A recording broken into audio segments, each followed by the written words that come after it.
Support Microbe TV. It's time for our annual fundraising drive. We depend on your support to produce high-quality science videos and podcasts, and now is the time to help us. If our programs have appealed to your science interests, or if they have helped you in some way, please record a brief audio or video with your phone and tell us about it. Let us know how we empower your inner scientist. We'll use it for our fundraising efforts. Send it to incubator@microbe.tv. And for more information on how you can give us your support, go to microbe.tv/contribute. This Week in Virology, the podcast about viruses, the kind that make you sick. From Microbe TV, this is TWiV. This Week in Virology, episode 1171. And I'm not supposed to say when it was recorded, but today is November 22nd. And to me, that means something. I don't know about all of you, but you could figure it out. I'm Vincent Racaniello, and you're listening to the podcast all about viruses. Joining me today from Austin, Texas, Rich Condit. Hi, everybody. The weather is moderating here in Austin, Texas. It is currently, according to my browser, and it looks like pretty much outside, 77 degrees. And it was like 50s this morning. Yesterday it was like high 30s. Holy cow. Mm-hmm. So at any rate, we're out of the woods here and into the really nice season. Here it's 4 degrees and it's been raining the past few days. Also joining us from Madison, New Jersey, Brienne Barker. Hi, great to be here. It also has been raining here for the past couple of days, which is good because we were in pretty severe drought. It is currently 37 Fahrenheit, and we had a little bit of snow mixed into that rain this morning. And from Western Massachusetts, Alan Dove. Good to be here, and it is very similar here to what you've just heard from Brienne. It's a 47, which is 8 degrees Celsius. Overcast, drizzling off and on. We had a good bit of rain over the past couple of days. We had an open burning ban for about a month and a half because it's been such a severe drought. So we're all very, very happy to see the rain. So you said snow, Brienne. Just a couple of flakes sort of mixed in the rain. Wow. Yeah. But I think that in places a little west of here at higher elevation, they had actually they had very measurable snow. Wow. Up in the Berkshires further northwest of me, they had some snow come through. Amazing. You like these programs of science, and you should like them because science is under threat these days. We'll talk a little bit about that. We'd love to have your support. We're in the middle of our fundraiser, microbe.tv/contribute. If we've done something good for you, record a little audio or video and send it to us. You can go to microbe.tv/contribute for some details on that. I would like to point out that we've made a video summarizing some of Paul Offit's responses to the incorrect science promulgated by RFK Jr., who, as you know, has been nominated for the head of Health and Human Services, a agency that is meant to protect the health of Americans. So we'll put a link to that video. And also, Paul and I on Beyond the Noise have discussed Project 2025, the conservative manifesto for U.S. government and the effects on NIH, FDA, and CDC. And after you've looked at all that, we have a website where you can go and write your senators and urge them not to vote for his appointment. It's safecommunitiescoalition.org/RFK. This is a nonprofit that made this website. It's really beautiful. And they contacted us and said, would you publicize it? And so you go there, you write a little letter. Actually, they have a draft letter already. You put in where you're from, and it sends it to your senators. Vincent, I have a question. To what extent are we here on TWiV preaching to the choir? Do you have any feel for that? I think to a large extent, but there are always dissenters, right? Because when we wander into politics, we hear from people who don't like it. Yeah, that's I true. remember. At various in the beginning of the pandemic, we were critical of the administration, and someone wrote, I support this administration. So I yes, I think there Yeah. are. What I would say to those who did vote for Trump is, okay, if you support him, I disagree strongly with that, but if you do support him, you could at least acknowledge that maybe the appointment of RFK Jr. is a mistake. And regardless of what you feel about his other appointments, this one in particular is a really, really bad idea, and probably worth speaking up about. And I would say especially if you are in a state with a Republican senator who could potentially be replaced by a Democrat, so that would be not a deep red state where your Republicans can't lose, but someplace where they're actually maybe a little vulnerable, you could have a big impact here. It is not clear to me that those who have Republican senators that are also vulnerable, that are less vulnerable, couldn't also have an impact. They could also have an impact. I think they certainly could. I think that yes, there's a certain amount where we are preaching to the choir here, but I also think that people who are not us may not be spending quite as much time thinking about some of the details and intricacies of this. And so I think it's important that, I don't know how many of those people know that there is a way that they can oppose this nomination or things like that. So I think it's very important that we talk about this. I mean, essentially, if your senators get thousands and thousands and thousands of emails saying don't confirm, that will make a difference. Yeah. I would go further. If your senators get a few emails saying Really? don't confirm this guy, that can make a difference. They take this very seriously. No, they don't read every single email, but their staff does. They have large staffs who go through and read all the emails and summarize. And if there is a tide against a nominee, that matters. That's, these people work for you. We saw that happen yesterday. Yes. With another nominee who there was a tide against. So I think that this can very much make a difference. So and I to wrote, be clear, I mean, I'm speaking for myself, but I think I probably speak for all the hosts here. Our objection is not RFK Jr.'s politics per se. It's not like, oh, we can't have a conservative running HHS. We've had conservatives running HHS in past Republican administrations, and it's, varied results, but not awful. The objection to RFK Jr. is that the guy is anti-science and he's going to be put in charge of a science agency. That's the problem. So they could find somebody better for this role who would still be in political alignment. we have said before, and I think we're consistent here, that we'll do our best to stay out of politics, except when it is a matter of science and issues that could serve the to affect the public health and truth in science, and that's what this is about. It's about public health. I would say that I wrote my senators. I live in Texas, and I wrote my senators a while ago, and I just this morning got a response from one of them that was clearly a response that was a generic response, but it was crafted very specifically to address the Senate's role in confirming appointees. So that tells me that this senator has been getting mail, okay, and has said, I understand our job in this, okay, as described by the Constitution. Fine, that's great. Oh, and then one of the reasons I asked about if we're preaching to the choir here is that if you're part of the choir, you've got friends. Okay, spread the word.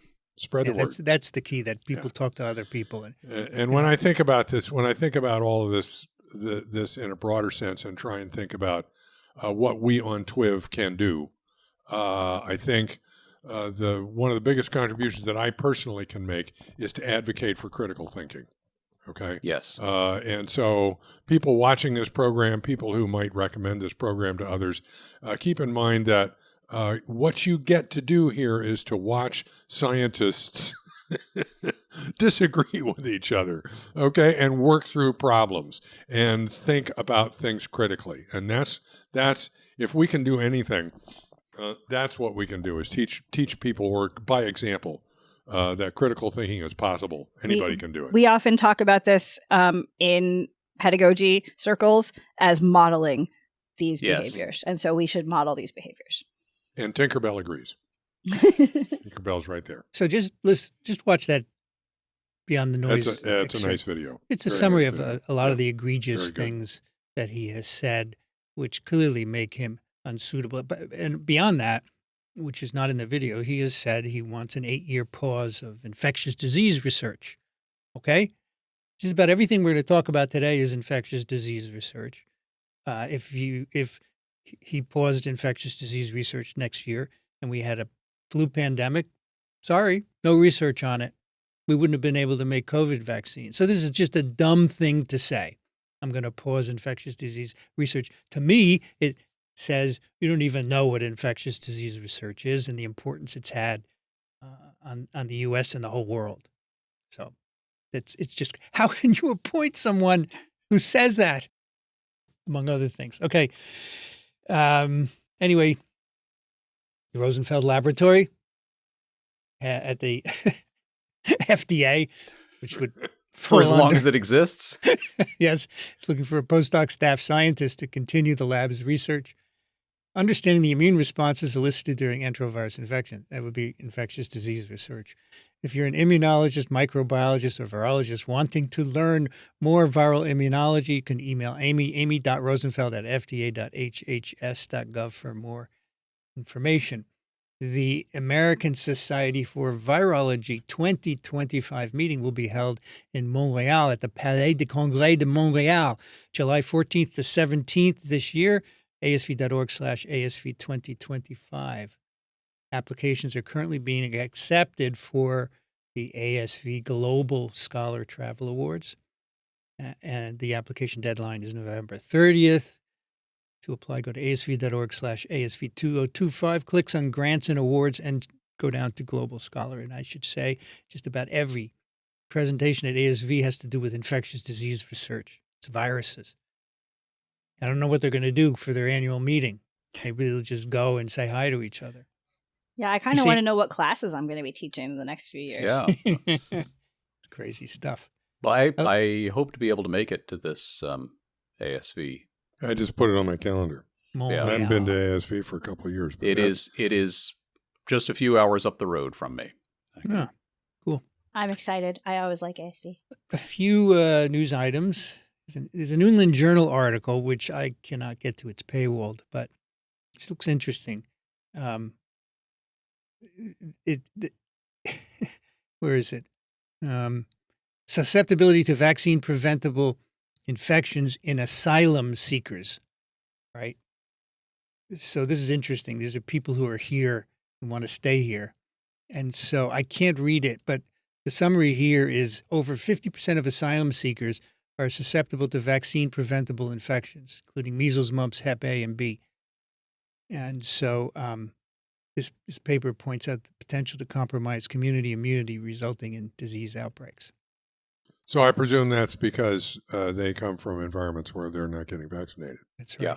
And then once here, they have no health care, so they Right. don't get Yeah, vaccinated. asylum seekers are a specific category of immigrants who are seeking asylum in the U.S. or, if they can be elsewhere as well, because they are specifically likely to be targeted in their home countries for various reasons. Yeah. Yes. And I do not like the idea of them compromising community immunity. And I also do not like the fact that they themselves are susceptible to these infections. If they are an asylum seeker, they have enough to deal with. They don't also need measles. Yeah. Probably something we ought to address. Yes. I just personally would like to say I'm against deportation. Yeah. If you have Yes. an immigration problem, you should fix it going forward. Okay. If your borders are porous, just figure out how to deal with it. Other countries seem to be doing it really well. Why can't we? But throwing people out, I just don't agree. I'm sorry. Get them vaccinated. Here's another article in the JAMA network. This one looks like, at least, you can download the PDF on this one. Yep. The power of vaccines, the economic burden of hospitalized infants and older adults with RSV infection is over $2 billion. And so that's just a fraction of what RFK would cost the American public, especially if he denies vaccines. That's not very fiscally conservative, gotta say. Not at all. No. He has a clear opposition to vaccines, as you know, and Probably doesn't help the families of those infants or older adults either. No. so keep that in mind. And finally, an article in Science magazine. Yeah, so this one- I put this one in. I just saw it today. Go ahead. Tell us This about is it. a report by Kathleen O'Grady in Science, based on some work by an independent data sleuth who has been filing the French equivalent of freedom of information requests with Aix-Marseille University in France, where Didier Raoult used to work, somebody who's come up a little bit on the show, particularly during the pandemic, when he was hawking various quack treatments. And apparently, in addition to the papers that have already been retracted for various lapses and ethical problems, his university did this investigation beginning in 2022, came out with a report about it, or produced a report about it at the beginning of 2023, and never released that report. And so this guy, through persistence, finally forced them to release the report, and it becomes very clear why they didn't want to, because this is a pretty damning report about major ethical lapses that happened while he was working there in research that he was doing. So you can go ahead and check out the full article.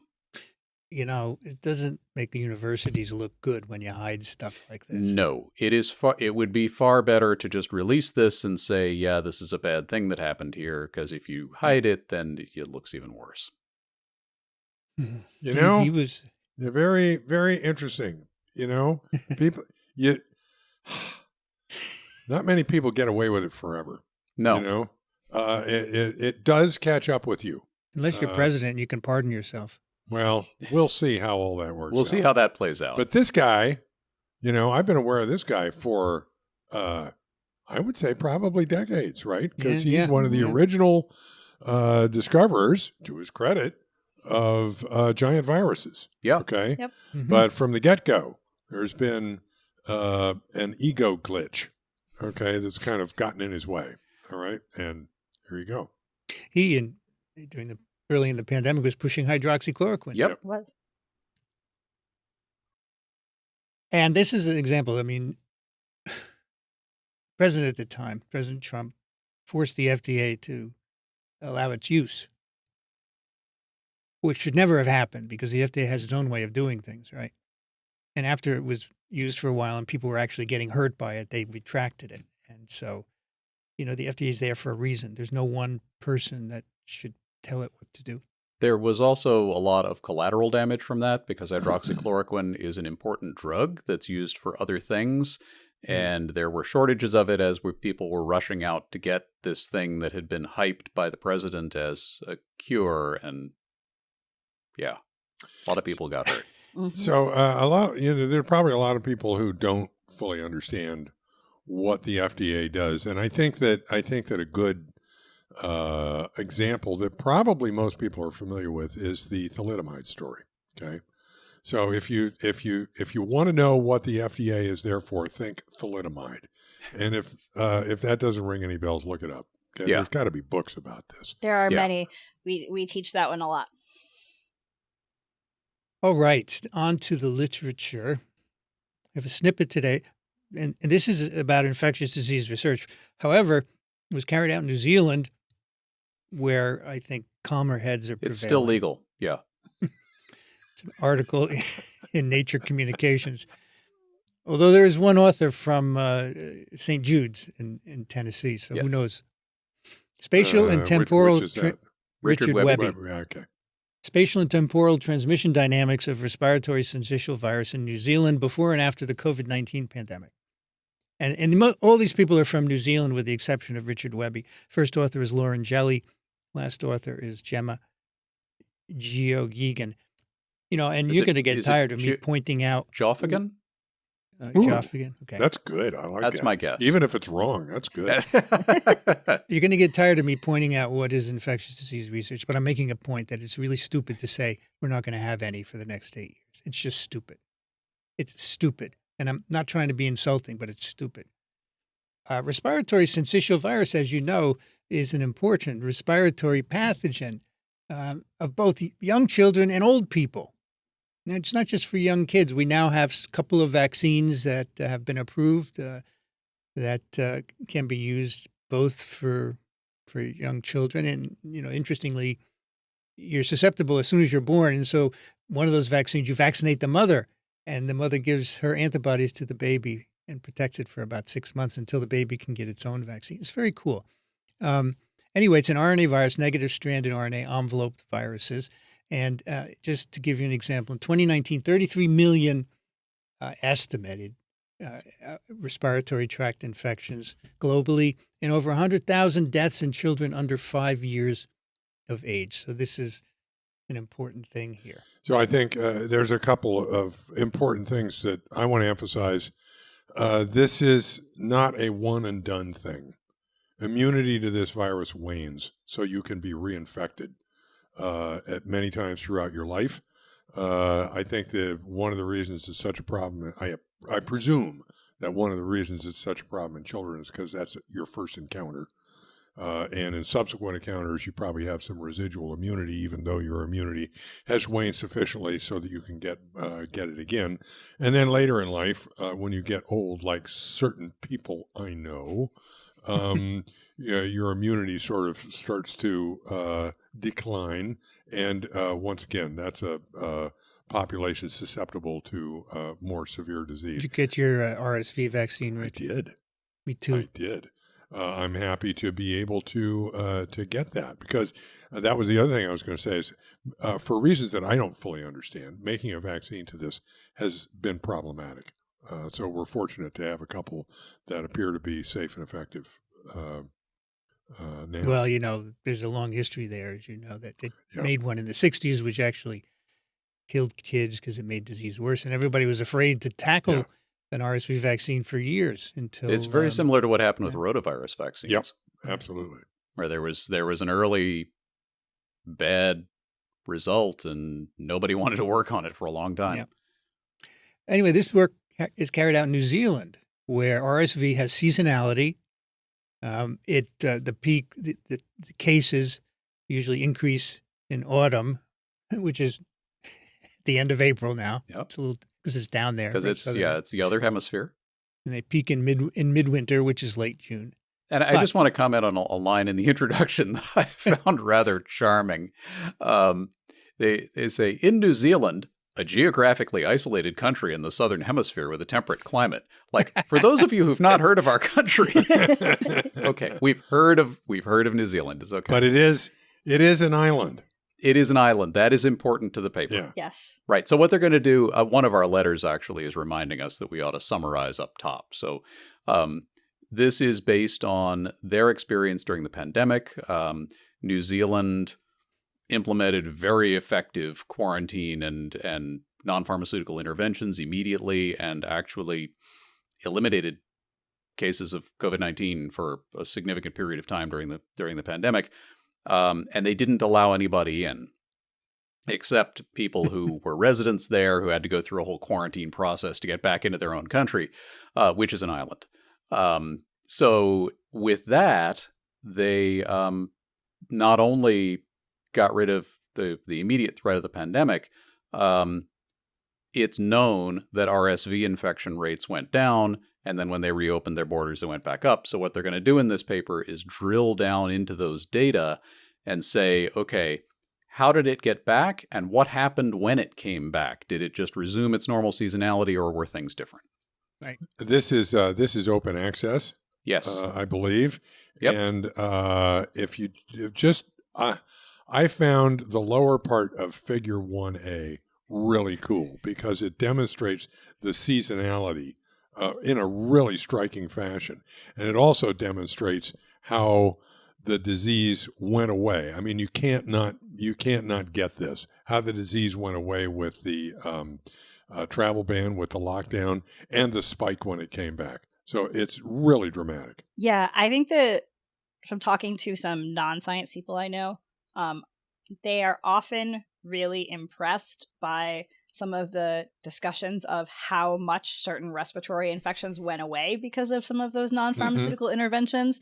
I know some people who are like, why don't people talk about that more? Because that's kind of a big deal. And I really liked how they talked about what those reductions looked like, and sort of gave the numbers, gave a lot of citations, for percentage reductions in influenza and metapneumovirus and enterovirus and all of those, and also for similar decreases in other countries. And so I think that that's something that, should get some more press, is the fact that, yes, those NPIs were things that some people disliked, but look at how much good they did. Yep. Yeah. I mean, it helps that they're an island. They could say nobody comes here, True. Right. Which nobody else can do. But all right, so yes, as Alan said, in 2020, they imposed these non-pharmaceutical interventions. They also closed the border, and they eliminated circulation and reintroduction of SARS-CoV-2 and also other respiratory viruses, including RSV. 2020 winter cases were down 98%, and they also reduced cases of influenza virus 99.9%, metapneumovirus 92%, enterovirus is 82%, adenovirus 81%, parainfluenza virus 80%, and rhinovirus 75%. Okay, then in April of 2021, they had a brief quarantine-free travel agreement with Australia and other countries in the South Pacific. And then these viruses started circulating again. So, all right, they said, nope, we're going to stop that. And they decided in August, they suspended that. Nope, no, stay out of here. Close the border. So they have a second nationwide lockdown. And especially they were worried about Delta. And again, cases of RSV went down. And then early 2022, the border was open. And since then, there's been a lot of community transmission of respiratory virus, all these respiratory viruses. I would like to see sort of the bottom line on all this, because this is a great experiment in whether or not you can really shelter yourself from something like this by closing the borders. These guys can do it better than others because they are an island. Yeah, sure. But at least now, when did the vaccine showed up? What, end of 2020, early 2021? So that by the time they opened things up again, they could have a significant fraction of the population vaccinated. Yes. As I recall, New Zealand did a really good job of that, right? Yes. So it would be really great to see sort of relative to other countries, sort of the global or the long-term impact of this through the pandemic on their experience with SARS-CoV-2. Yeah, my only question is, what kind of availability did they have in New Zealand? Yes. Was their vaccine getting there? I know some countries were not getting as much vaccine, and how well were they distributing it in terms of different risk populations?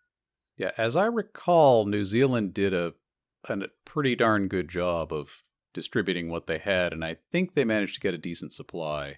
And they didn't reopen their border until they'd gotten a large portion of the population vaccinated. So you Kiwis out there listening to us, send us some links. Yeah, send us your reports, please. We'll do your SARS-CoV-2 experience on a subsequent episode. So what they do in this paper is they collect lots of genome sequences pre-pandemic for quite a few years, and then during these pandemic years, they have a number of.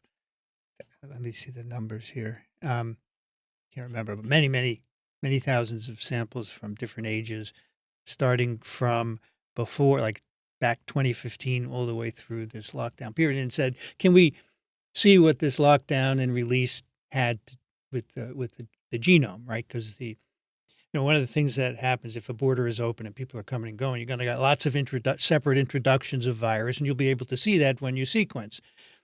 And then when you shut down, you should see a restriction in the diversity. And then when you open up, well, that's the question. What does it look like? And there are two different genotypes, RSVA and RSVB. And so pre-pandemic sampling, what was in New Zealand was pretty much what was in the rest of the world. They say in the pre-pandemic phase, genomes from New Zealand were widely distributed among globally sampled genomes. But 2021 lockdown, the genomes are only in a few clusters, right? So you eliminate all the new genomes coming in, and what's there is just circulating and coming out. For example, genome RSVA were only in 2 lineages, which is much less than you would normally see. And then they find a second cluster in New Zealand in 2021, which were similar to what was going on in Australia. And that's where they came from, right? Because they opened the border with Australia. And they can sequence and see there were multiple introductions from not only from different places in New Zealand, but also from Australia as well. And the same with RSVB. 2021, they clustered with what was circulating in Australia. So basically, they can conclude that in 2021, the RSV-A and B were new introductions, not just stuff continuing to circulate in New Zealand, because they know pre-lockdown what that looked like, and this doesn't look like that at all. These are new introductions. And so they say the genomics supports the idea that transmission was actually eliminated in 2020, and both subtypes A and B were reintroduced from Australia in 2021, which you may have speculated before, but this proves it. Yeah, because you could imagine somebody say, oh, no, it's because you weren't doing enough testing during that lockdown. Right. Well, and also this reopening of the border, like many public policies, this didn't happen in isolation. They also, I think, loosened some of the other restrictions. So another possibility here would be these cases of RSV happened because we're lifting some of the NPIs. But no, these were also imported. Yep. So this is, Alan, you're touching on the questions that I have with this paper, which is that it really is, in terms of the discussion, it's really looking only at the lifting the travel restrictions. And it would be interesting to know what's happening with the other restrictions inside the country at the same time and the impact of those or not on this burst of cases. All of which results, comes out of me looking at this and seeing that, every year these go away. And where did they go? Did they go away completely? Actually, as I look don't. here. Yeah. So if you look at actually at figure 1 bottom. Yeah, there's a you little see dribble through. There's a little bit in the off season. It's circulating, but then it spikes in the main season. And so this, if you look then in late 2020 and into early 2021, you could argue that this is a really unusual circumstance where even those things that usually bleed through have had time to burn out. Yeah, because you went the whole 2020 season for this virus didn't happen. Right. So that those then low levels couldn't really sustain it. Yeah. Okay. So that then it reseeding from the outside. Yeah. Is what happened. Fascinating. And then in addition to the virus coming back, it came roaring back. Yeah. So there's this huge spike, which they point out is probably due to more susceptible individuals being introduced to the population, the virus not circulating, so people's immunity has had a longer time to wane. And so now you get a bigger spike of virus than you had before. Right. Yeah. They also looked at the number of viral introductions, so you could tell if an Australia strain comes in, and you can count that. And they found both RSV A and B, the introductions decreased and almost went to 0 in 2020. So obviously, if you don't let people in, that's what's going to happen, right? And then they go back up in 2021 when you resume this first bout of resuming travel. In 2022, we see a larger number of introduction of RSV-B, which they say is consistent with the different lineages circulating in 2022. And the most subtypes were introduced many times in the previous years, about 80 for RSVA and 100 for RSVB. Only a small number resulted in large outbreaks. And they estimate that 689 genomes and 2,818 cases in 2021 were linked to just 10 introductions of RSVA and 6.7 introductions for RSVB, which means that each introduction in 2021 produced 41 genomes and 169 cases. In contrast, in the previous years, 2014 to 2019, the 63 introductions of A and 76 of B resulted in an average of 3 genomes and 90 cases. And so that gets into that immunity waning thing. Yes. So this, they say, reflects the immunologically naive population of 21 combined with the random nature of disease transmission, right, which often happens with super spreader events. I would account in, I don't know what the numbers are, but not only immune waning, but new naive individuals entering the population. Yeah, yeah. In particular, since this hits infants. Yes. So this is, I start thinking about stuff like the conquistadors bringing smallpox to the Aztecs and stuff like that. I mean, you just, if there's a disease that's in the human population somewhere in the world, you're not going to keep it out. Somebody's going to row over in a canoe and infect you, right? Too bad we don't have sequences of that. Would be because obviously it would be a small number of introductions, right? Yeah. And no population immunity in the Aztecs, so it explodes. Right? There was a talk about that at ASV this year. Yeah. About doing paleovirology to try to get sequences. That's infectious disease research. It is. Yes. And finally, the last thing they do is look at the genomic diversity, right? So you look at the sequences and see how different they are. And what they find is this first surge in 2021, when they first opened the border, very little genomic diversity compared to the pre-pandemic phase, because you have only a few introductions, right? So you can have less diversity, whereas before it's coming from all over the place, and you're going to have a lot of genomic diversity. So that genomic diversity decreased in 2021 and 2020 and 2021. And then when it comes back in, it's a bottleneck, like the conquistadors, a few conquistadors bringing smallpox. It's a few introductions, right? So it's a few genomes. And this has happened. This happened with all the viruses, right? And then eventually, when you open the border, then you start to get introductions from other countries, but it's going to take some time to. And in this context of this study, they don't see the increased diversity where it reached the pre-pandemic phases. So, I find it really remarkable that the disease went away to the extent that you didn't see the pre-existing lineages pop up again. These were all introduced. It just amazes me. Yeah, well, and it's the same. Go ahead.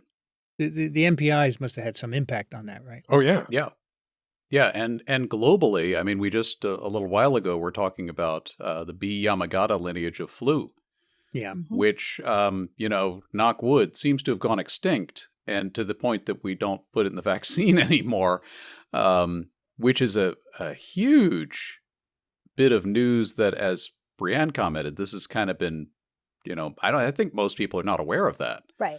Yeah, not at all.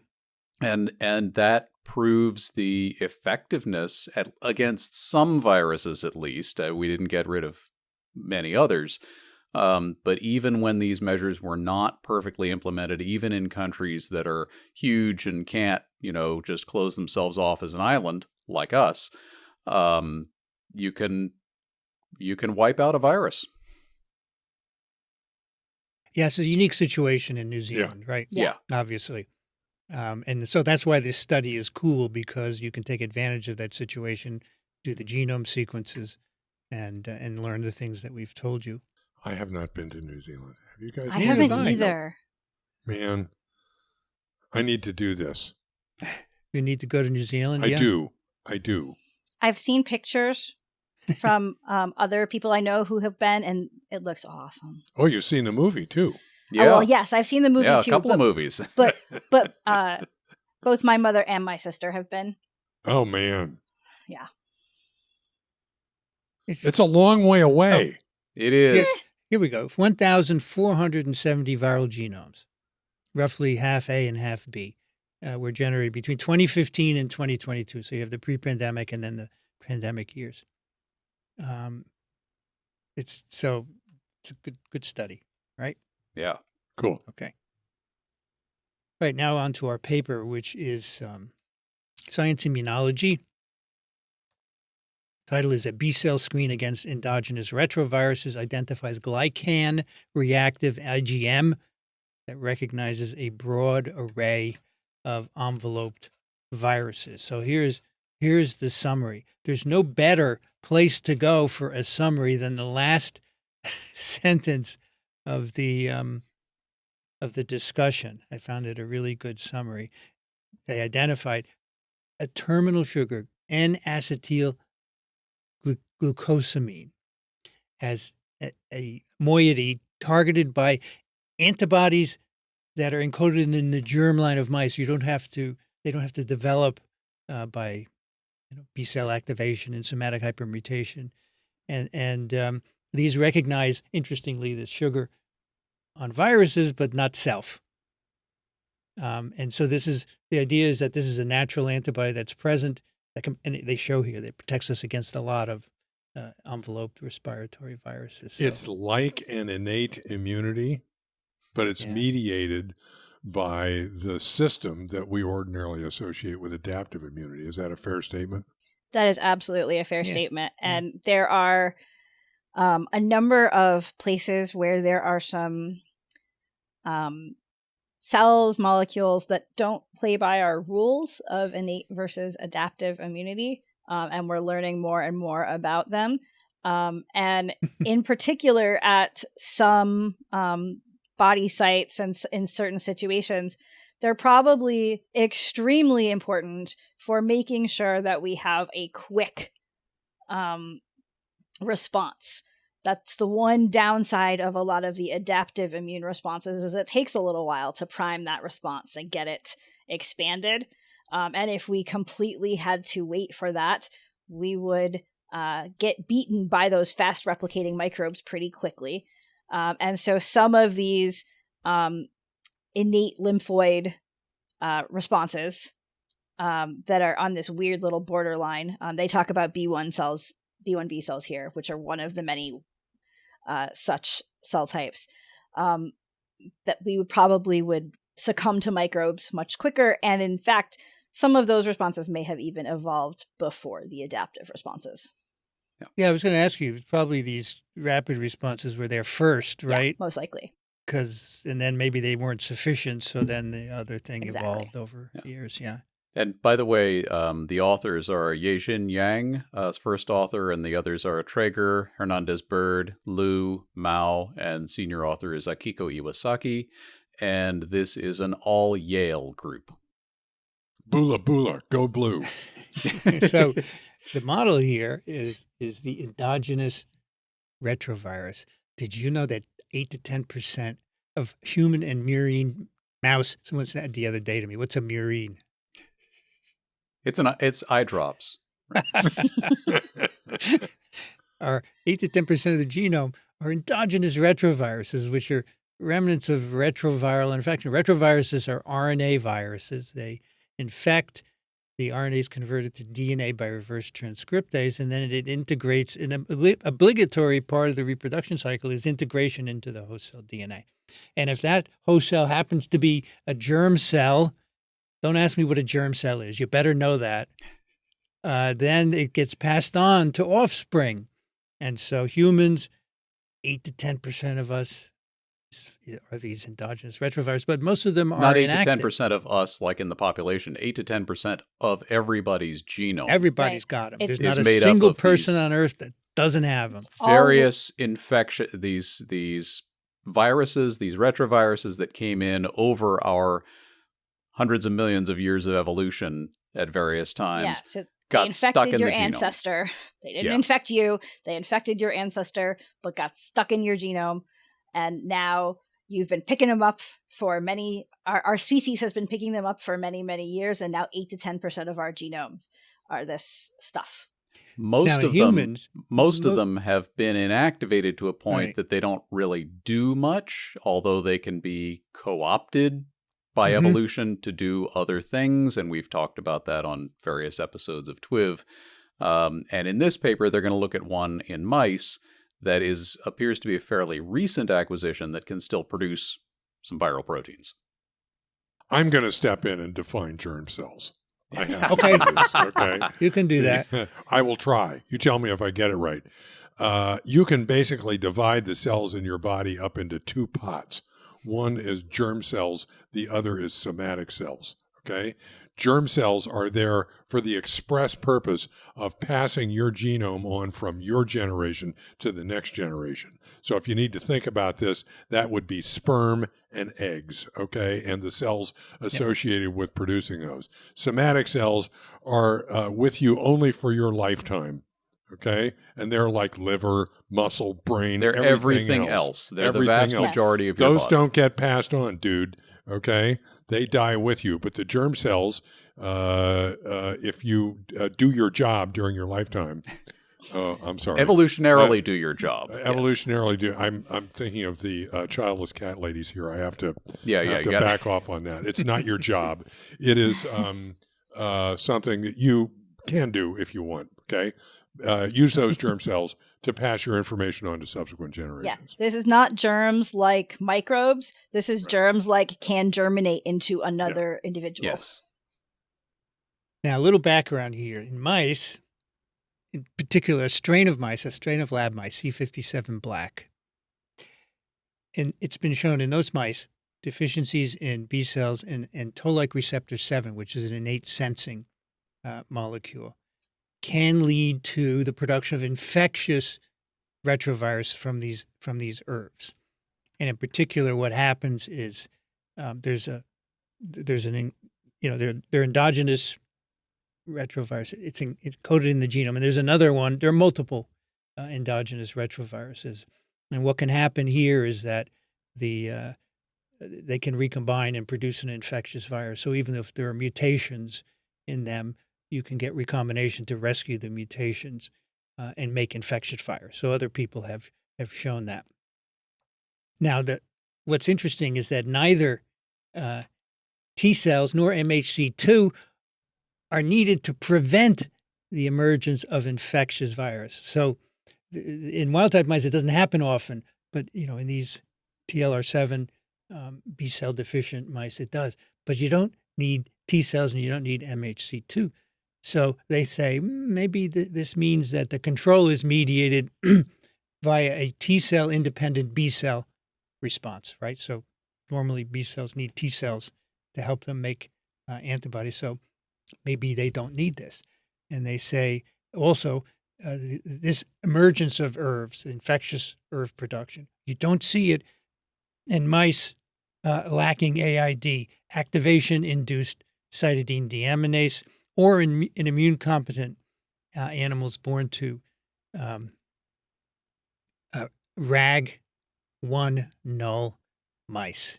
So in other words, those two mechanisms, AID and RAG1, are needed to diversify the germline antibodies, right, Brianne?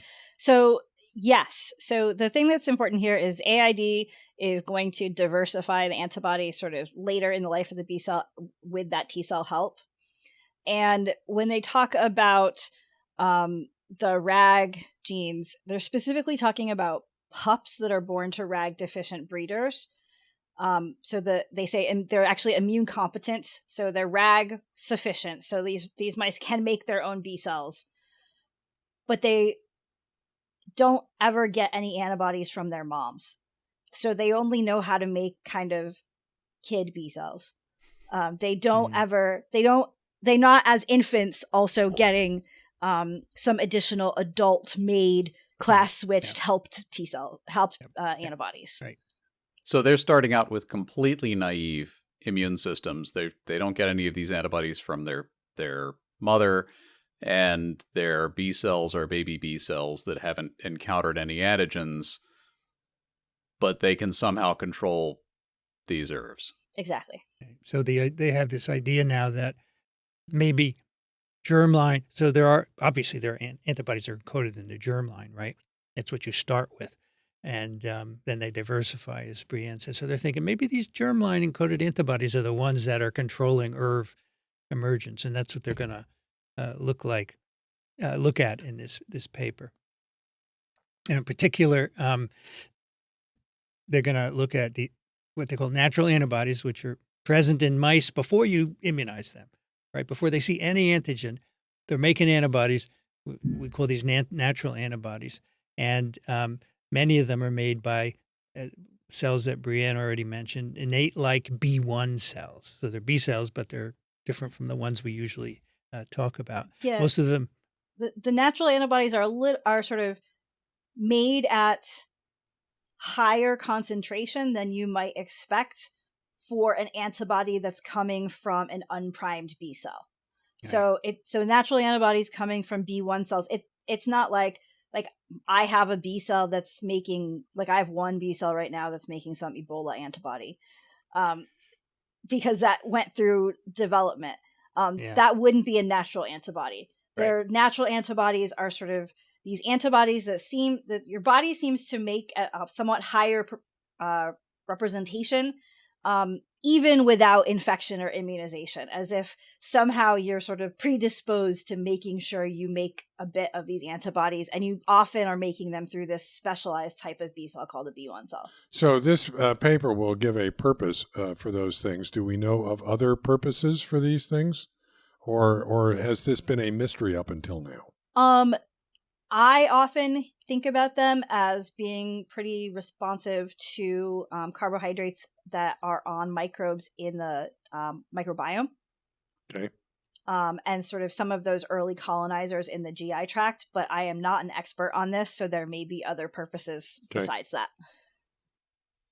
So these B1 cells, they make a lot of IgM and IgG3, and they're as we have been saying, they're an early first-line defense against infections. They're not interferon; they're antibodies, which is something we as Brienne said, we don't usually think about that. And these are found in the sera of mice before they're immunized, and where they arise and how they work, we don't know, and that's the purpose of this paper. They use mouse C57 black mouse and the endogenous retroviruses to try and get a handle on this. Yeah, because again, I mentioned that my knowledge about this is about, carbohydrates involved in bacteria in the GI tract. And so why the heck we have them against viruses and viral antigens? It's kind of confusing. Right. So the first experiment, they take splenocytes from mice that have a deficiency in B and T cells, like RAG1 null mice, or that only make one B cell receptor to hen egg lysozyme, right? So they take splenocytes from those mice and they mix them in culture with cells that can be infected with retroviruses from these mice. So they're permissive and susceptible, and that then they see production of infectious virus from those splenocytes because the reporter cells are showing the replication. Now, if you use mice that can't make IgM, then you don't see the production of infectious retroviruses. And so they say that independently, the class switched antibodies like IgG could suppress ERVs. So they want to know whether secreted antibodies are important for inhibiting the production of ERVs. So they make mice that are both AID null and secreted IgM null. And they do that same experiments, and they find that if you add the SIgM null to the AID, the retroviruses will be made. Infectious retroviruses will be made, although they're not in the AID minus alone mice. So it suggests that the IgM is important for suppressing the production of ERVs. Okay, secreted antibodies of the IgM are key for preventing ERV emergence. So the IgM is important, and they say, oh, IgM is really good at activating complement.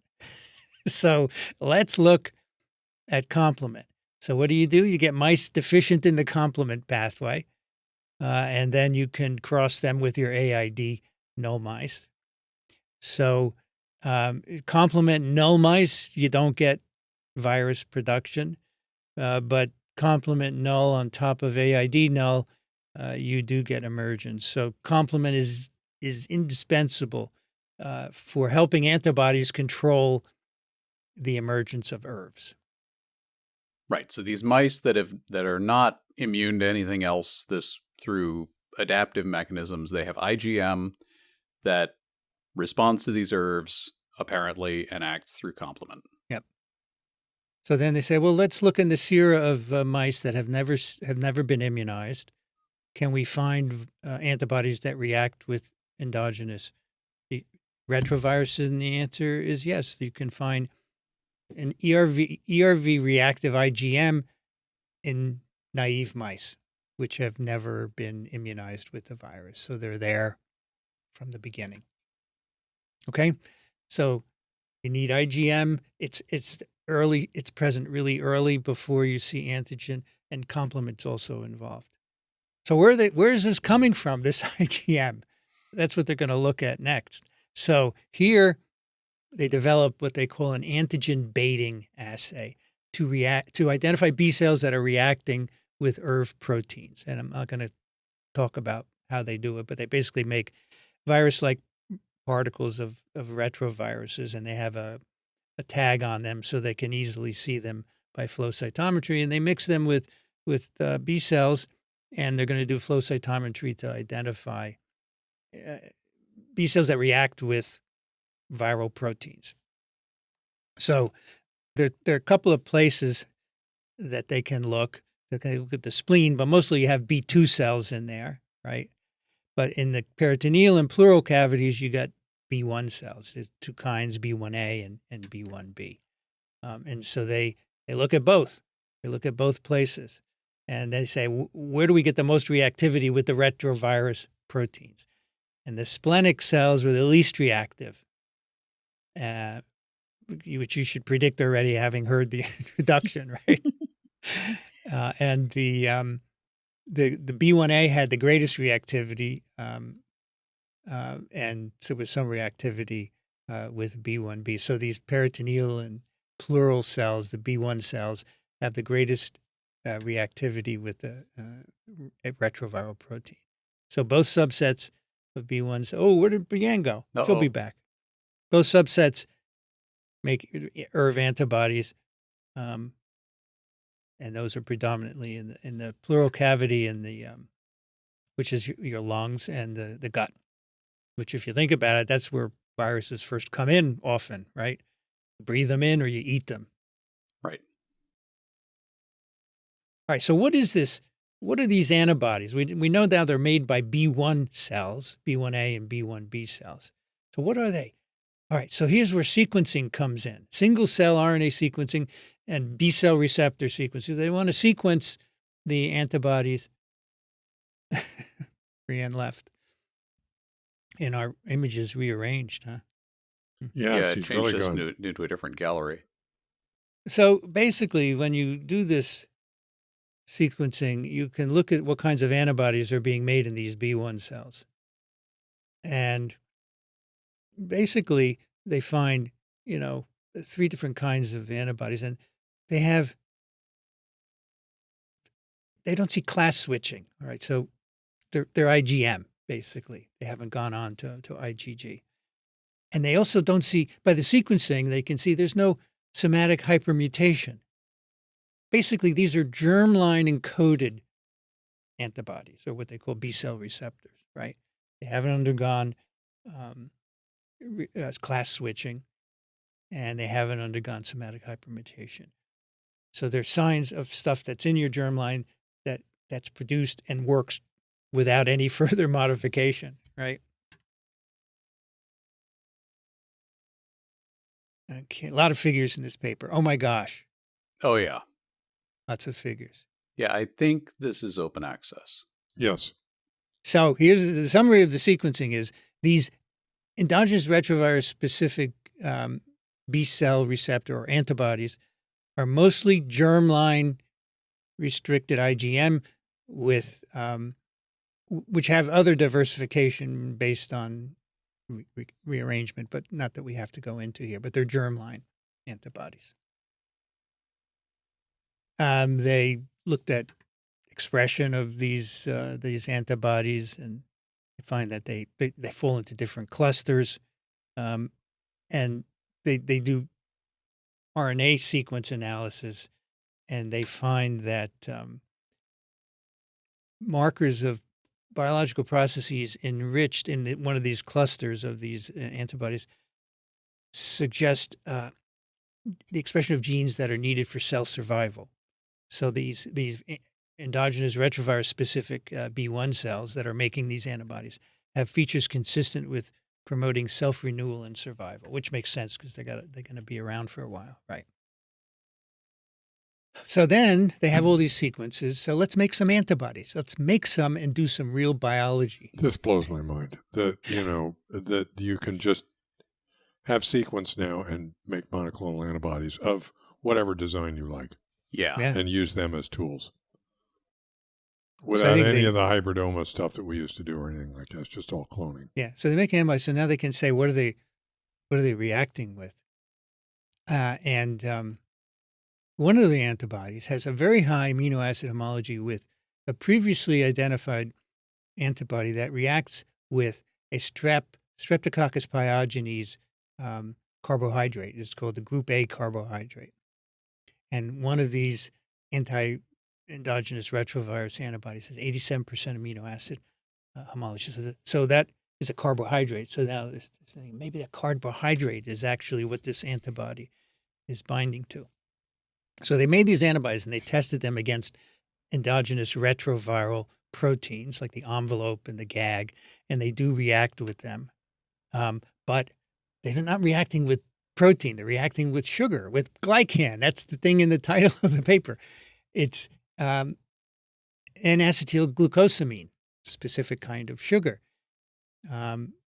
which is, and they do a bunch of experiments to remove that and to use competitors and show that their antibodies against the IgM, germline encoded antibodies that are reacting with the retroviral proteins are in fact reacting with this glycan moiety. So to make sure that everybody's up to speed here, the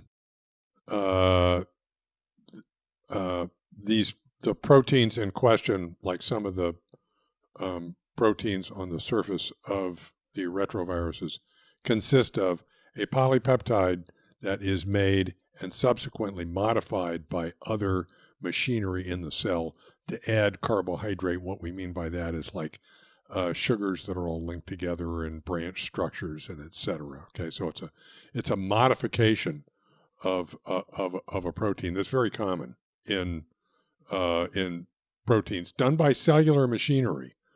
Okay, which becomes an issue down the road, at least for me, towards the end of this. Okay, we'll get there. So as Vincent said, these antibodies that are being made by these cells are not reacting with a polypeptide, but with the modification of the polypeptide, the glycan. All right, so now we have a couple of antibodies that have been made. We know they react with a sugar. So let's see if they can block infection. That's the whole idea here, right? So they take one of them. It's called IgHV6-3. And remember, they have these cells that can be infected with these endogenous retroviruses in culture. And they ask whether the antibody will work in the presence of complement. Remember, complement is needed for preventing emergence of these ERVs in mice.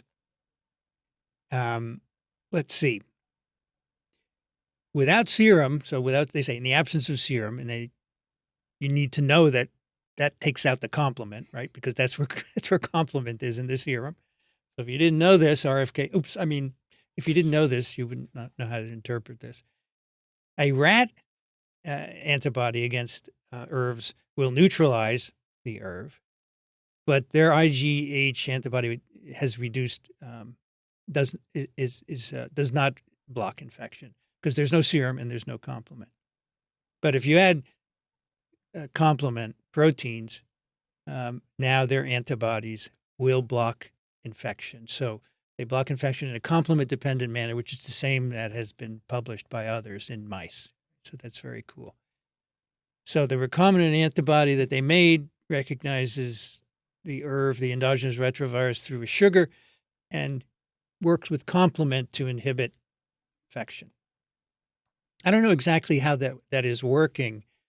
I mean, these are cells in culture that are being infected. So it could be that the complement is either lysing the virus or it's lysing the infected cell. Probably the infected cell, but Probably, yeah. Now, the other thing that they look at, which is pretty cool, if you remember at the very beginning, I said that B cells and toll-like receptor 7 is needed to keep ERVs in check in mice. So they look to see if these toll-like receptors are important for the generation of these germline IgM anti-ERV antibodies. And in fact, they find that is the case when in vitro, when they stimulate cells, peritoneal B cells from naive mice, when they stimulate them with TLR7 ligands, they make more IgM antibodies. And if you use TLR7 null cells, they are very bad at making these antibodies. So now they say, not only are these germline encoded antibodies that work with complement, but their induction requires innate stimulation. So the innate immune response is working with this natural antibody system to make these antibodies. So they say we've identified the critical function of innate sensing pathways in inducing antibodies against ERVs and in selecting clones that are particularly good. So TLR7 recognizes uridine-containing single-stranded RNAs. Right. And that is why we had to modify the mRNA vaccines. We made a funny uridine that wouldn't be recognized by. Right. Hey! Brianne! Hello. Where'd you go? That's a great question. Did you go to a bar and have a drink? No, I wish. I went to... I suddenly my computer decided it just didn't feel like being on the Wi-Fi. My Oh, goodness. Did you get an upload message? I did. Okay, good.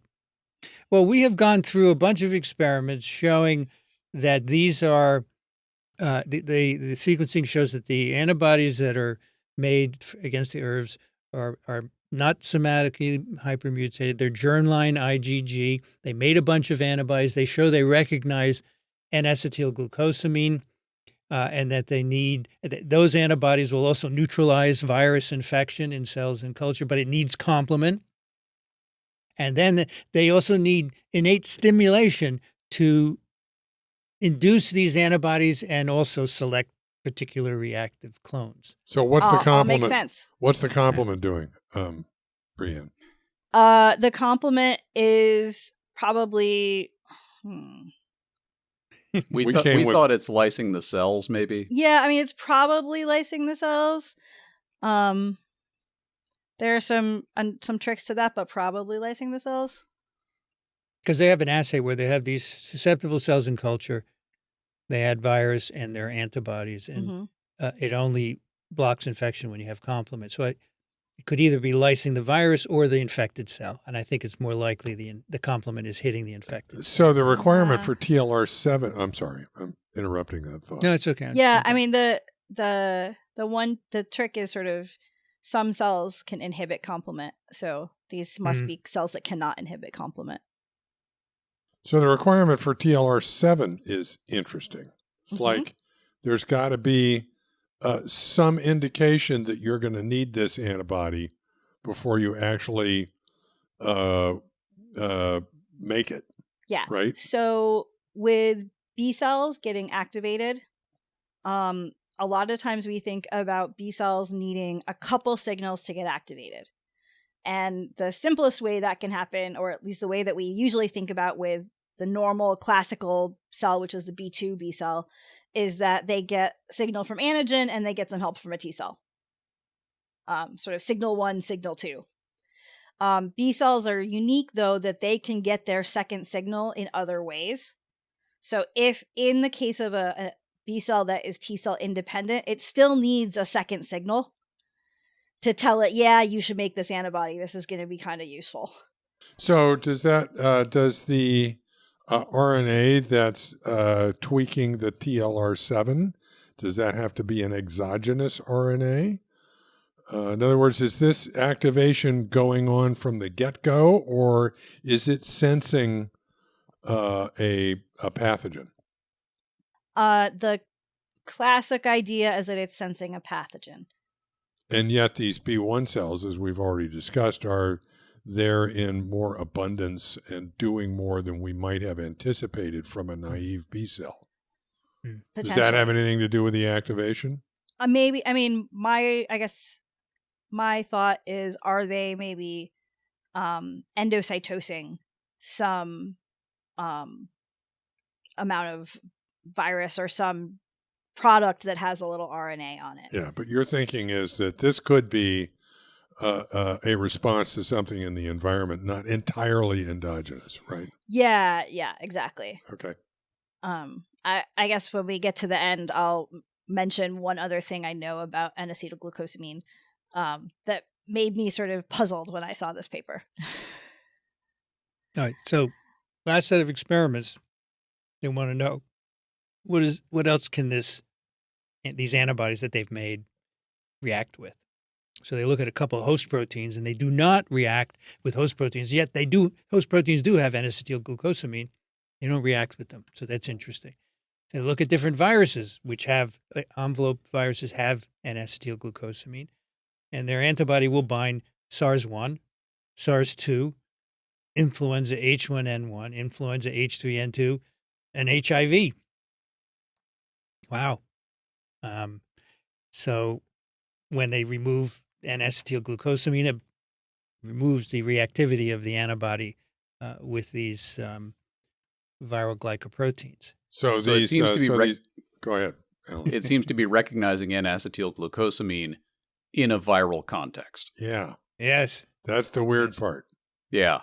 Yes. In a viral context, because the host cell proteins are not reacting with the antibody. But the host is the one who's, at least on the ERVs, depositing that carbohydrate, right?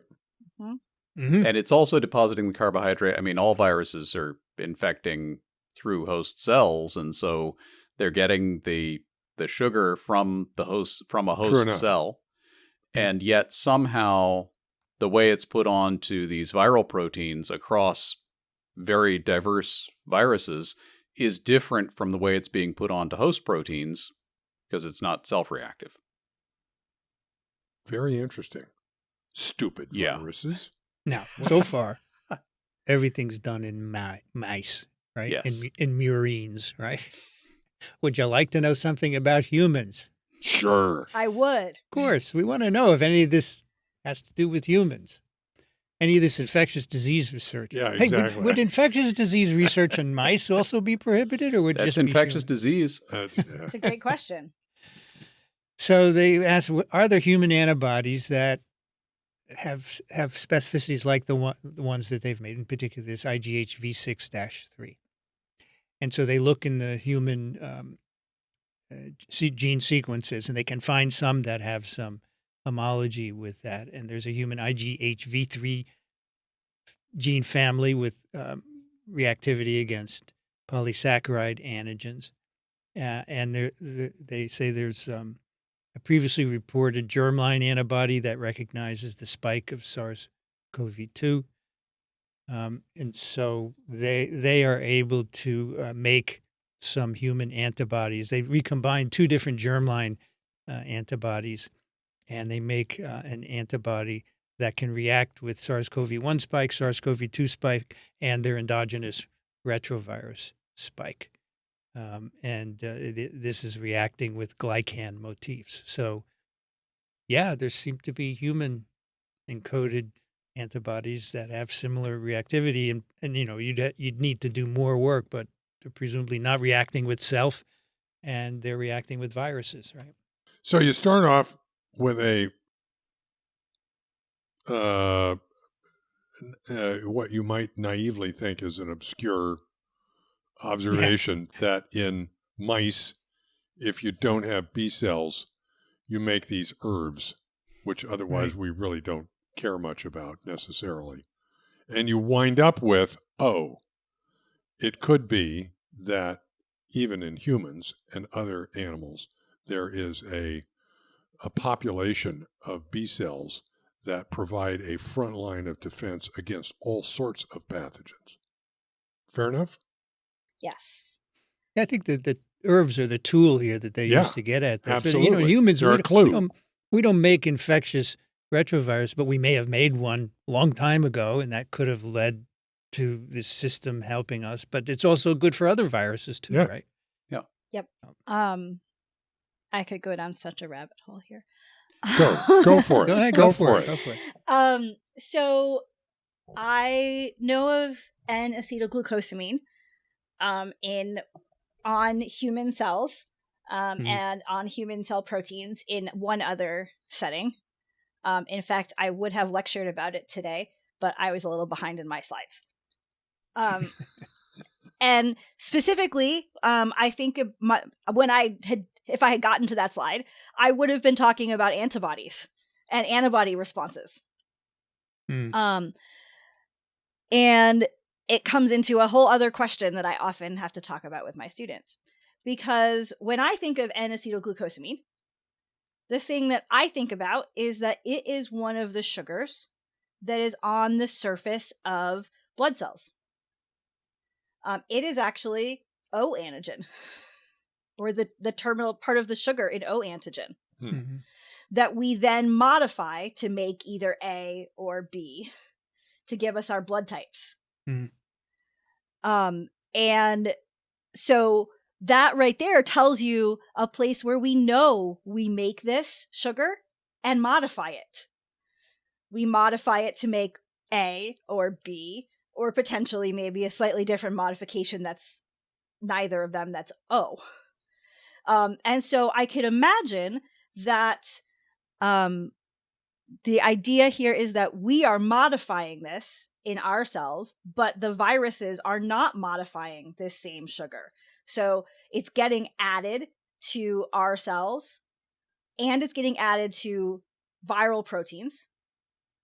And our cells are somehow modifying this in this biosynthesis where it is not being modified in viruses. I don't know for certain, but this is the carbohydrate, or this is part of the carbohydrate that is ABO antigen. So are you then thinking that the thing that distinguishes the host glycan from the virus glycan is this downstream modification That's what I'm that has wondering, the yeah. effect of covering up the Yes. antigen that's on the pathogens. That's kind of what I'm thinking. Yes. Okay, so this is a test of my immunology here. Okay. If you are O blood type, does that... Remember when I said I could go down a rabbit hole? Right. Does the B cell type that we're talking about become self? Is that eliminated? Do we not have those? So there's a better way to think about this. You are asking exactly the right question. At least I'm asking the right you question. You are asking Okay, exactly good. the right question. So the basically what happens is that everybody originally makes this B cell, a B cell that responds to the A antigen, a B cell that responds to the B antigen, right? Okay. And if you have type A blood, the B cell that responds to A antigen gets deleted because it's self-reactive. Okay. If you have B antigen, the antibody that the B cell that responds to B antigen gets deleted. Right. If you have AB, both B cells get deleted. Okay. So that's definitely part of it. But there is actually this other part that sometimes throws people off a little bit. So let's imagine that you have type A blood. And yes, we could do this with type O as well. Let's imagine Yeah, you got that's type where I'm going. Okay, you got type A blood. You deleted the A B cell. You didn't delete the B cell. In theory, that B cell doesn't see anything. It doesn't see a lot of B positive blood all the time, right? So it shouldn't be primed to make antibodies. Do you see what I'm saying here? No, I'm getting lost. Okay. But that's okay. All right. Well, so the idea is that B antigen should never have seen anything. Okay. It's as far as that B antigen is that B cell is concerned, B antigen is like a foreign virus it's never seen. I see. Okay. So it should not actually start making a lot of antibodies. Okay. It should never have been turned on. Okay. But the whole point of blood groups is that if you have type A blood, you can't get type B blood as a transfusion because you have too many antibodies against type B. Right. So somehow that B cell got turned on. That B cell started making tons of antibodies, even though it shouldn't have, even though you've never seen the pathogen. Yep. Okay. We are pretty sure that there are two parts to how those antibodies get made. Either they're natural antibodies made by B1 B cells, like are shown here, Okay.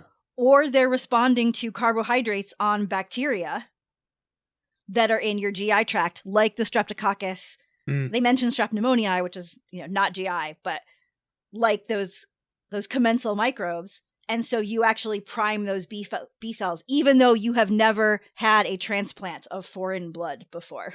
Very interesting. And so I wonder how much of this is related to, again, those same microbes in the GI tract making these similar carbohydrates, priming these cells that also, by happy luck, give you some antibodies that protect against a carbohydrate that's on the viral antigen as well. Okay. Very interesting. But so at the end of the article, they say that there are some conditions in humans where these N-acetylglucosamines are exposed. That is, in cancers and autoimmune diseases. But in those cases, they're cleared in the liver by mannose-binding lectin binds those exposed N-acetylglucosamines, and they're cleared. Okay. So that's how they're exposed or not exposed, we don't really chemically know, but there is a mechanism that gets rid of cells that are exposing an acetylglucosamine.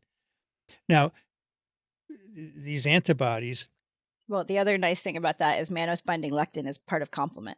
So exactly. It comes back to, hey, look, it's complement doing it. Yeah. But they say in this paper that in order to get good synthesis of these antibodies, you need TLR7, right? So, but these are supposed to be natural antibodies that are there before any pathogen is around, right? So what's going on there? Do we make a certain level, and then if you have a virus, it'll go up, and that helps clear it, or what? That could be it. Yeah. I'm wondering if, I don't think there's any way to do this experiment, but it almost seems like these B cells that are reacting to ERVs are, maybe they originated as the beginnings of a branch of innate immunity that we needed because of ERVs and because of, these diverse other threats that would come in, and this was another way to address them. And then B cells subsequently evolved to become adaptive. Yep. And gave rise to that system. That is entirely possible. And with some of the sort of innate lymphoid types of responses, we think that some of that is what happened. I'm just blown away. It's all so complicated. There are so many layers to all of this stuff. You can't make this stuff up.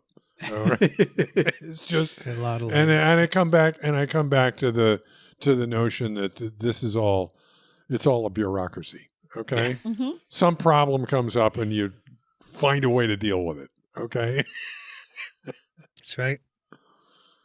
No, and as the technology improves, you learn Oh, more yeah. and more of the Yeah. complications, right? Yeah. That's the cool thing. Yeah.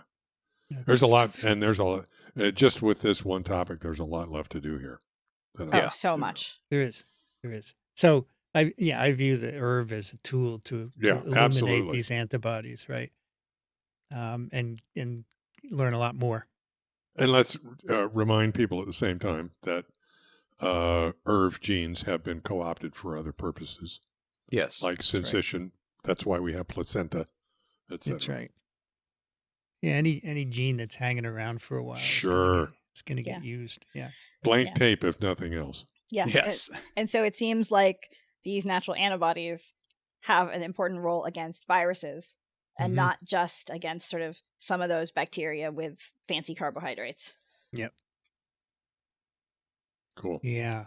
The immune system is at it again. Yep. Now, I don't remember the details, but if you get bitten by a tick, you can make antibodies to. Tell me about the story, Brianna. I can't remember. It's a so you're talking about the Lone Star tick. Yes. Oh. And it's another, you can start making antibodies against a particular carbohydrate. Right. And I'm thinking alpha gal right now, but I'm not sure if that's It's actually alpha right. gal. Yeah. It's a different one. And right? you Yeah. end up with a meat allergy. Right. So you're fine. You can eat meat, and then if you got yeah. So we had a guy on TWiP who had this alpha gal. He used to eat lots of meat, and suddenly one day he ate a steak and he had a horrible allergic reaction. Right, and it turned out he had had a tick bite, and I guess the tick delivered bacteria that have alpha gal. Is that the idea? I don't remember the exact details of how that worked.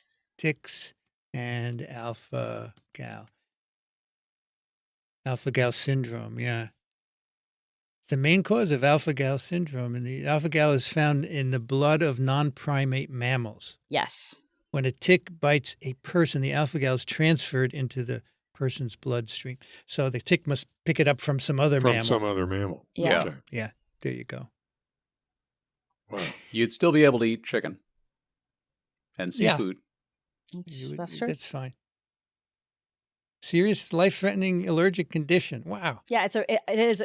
As you say that, I'm like, oh yeah, they always describe it as red meat allergy. So most mammals except us have it, right? Yes. And that also ends up. Sorry that this is Brian's immunology rabbit hole day. No, it's okay. That's fine. Cool.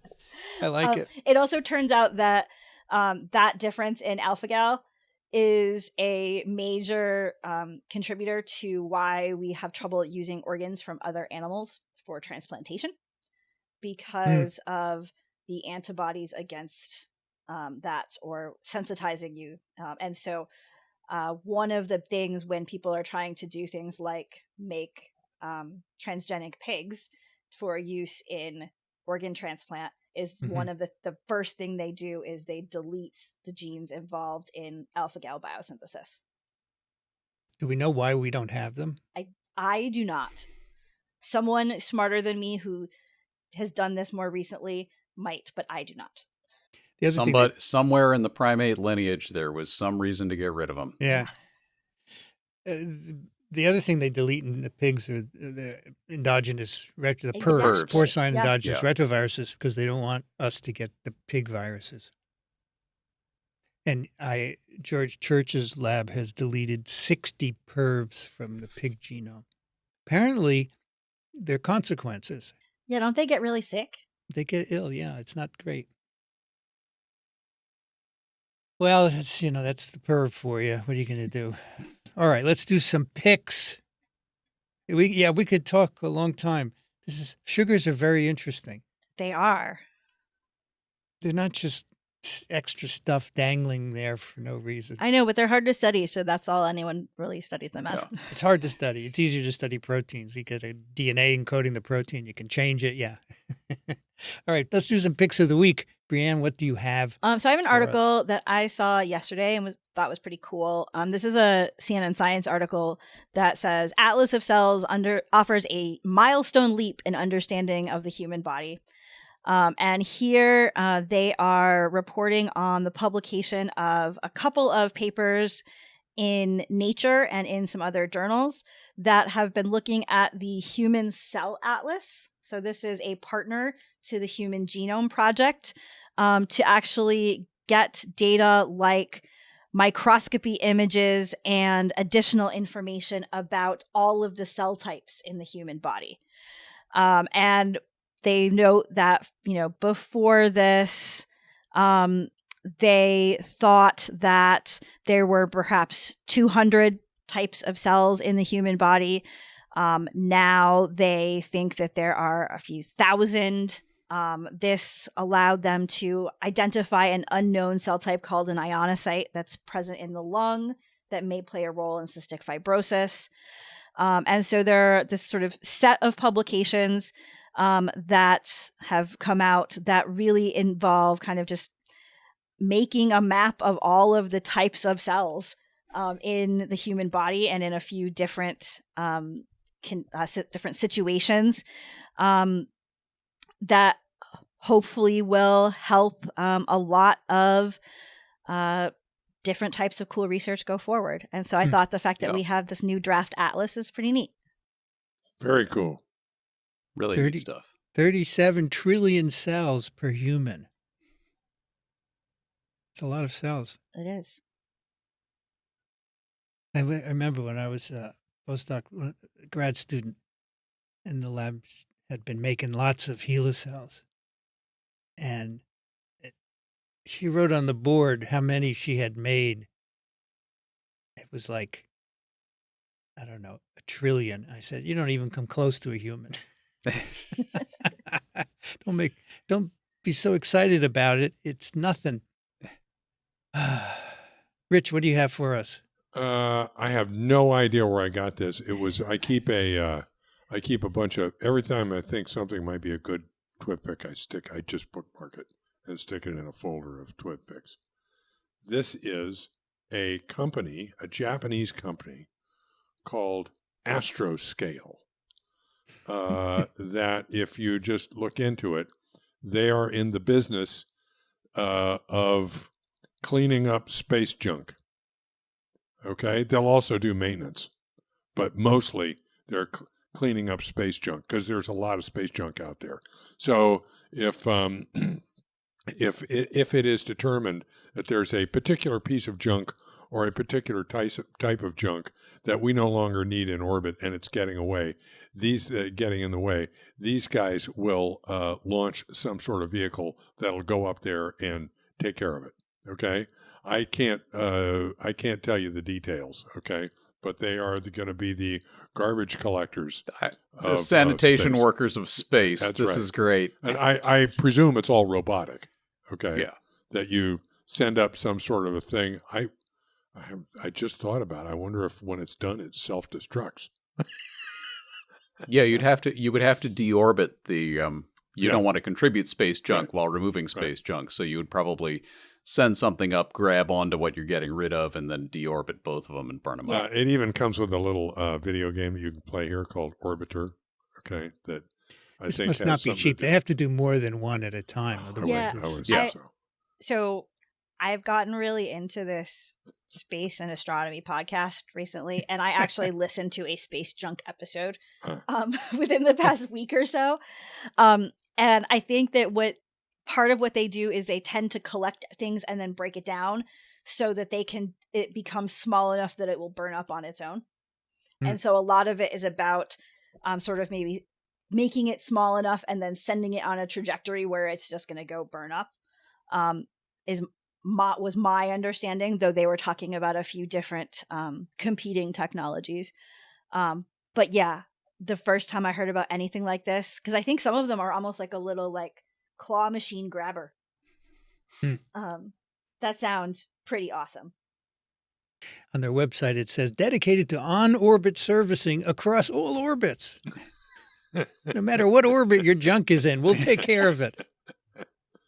I can see a Saturday Night Live skit. Yes. Oh my gosh, this is amazing. People find the niche stuff to do, don't Well, they? you know, somebody's got to take care of the junk. It's a problem. Needs to be done. Yeah. Yeah. Yeah. I mean, it's more of a problem in terms of how much some of that junk, if it is not coming back to Earth and not going to burn up, but it, say, hits the ISS, Yeah. even right. a really small piece of junk could really injure an astronaut who's out on a spacewalk or Hey, wasn't there a movie about that? There was. Cool. Alan, what do you have for us? I have a video game pick. This is a biochemistry video game called Degradator. So you play as an E3 ubiquitin ligase. And it'll play in a web browser. Very nicely done. I tried it in Firefox. It worked fine. I'm sure it works in Chrome too. And you learn a bit about how E3 ubiquitin ligase tags proteins for degradation, and you go in and you play the part and you tag the appropriate proteins, and it levels up through the complexity of the system. What drew my attention to this was an article in Nature. They do these little career essays, things that people have encountered or done in their career that helped them. And this is by a graduate student named Natalia Schulk, who, while working on her PhD, decided to develop a video game, brought together a team of people to do the artwork, and she worked on some of the programming. I think some other people did too. She coordinated all this and managed it while doing her thesis work. She's obviously got quite a lot of organizational skill, and she's got this good article that I'm linking to here about how this helped her grow as a scientist in developing this game because of the process of managing the development, which is not unlike the process of managing scientific research. So I just thought the whole thing was very cool, and the game's decent. It's Very fun cool. to play. That's very cool. That is like so that. cool. I can't wait to play it and I like share it that. with my colleagues and my students. Okay, my pick is an article in Quanta magazine, open access, and written for people to understand, which I like. This is by Anil Anathaswamy. In the quantum world, even points of view are uncertain. So I don't know much about quantum events, okay, but this is interesting. So here's the situation. So you're standing on a railway platform and a trolley or a train goes by. There's somebody on the trolley, they drop a red ball.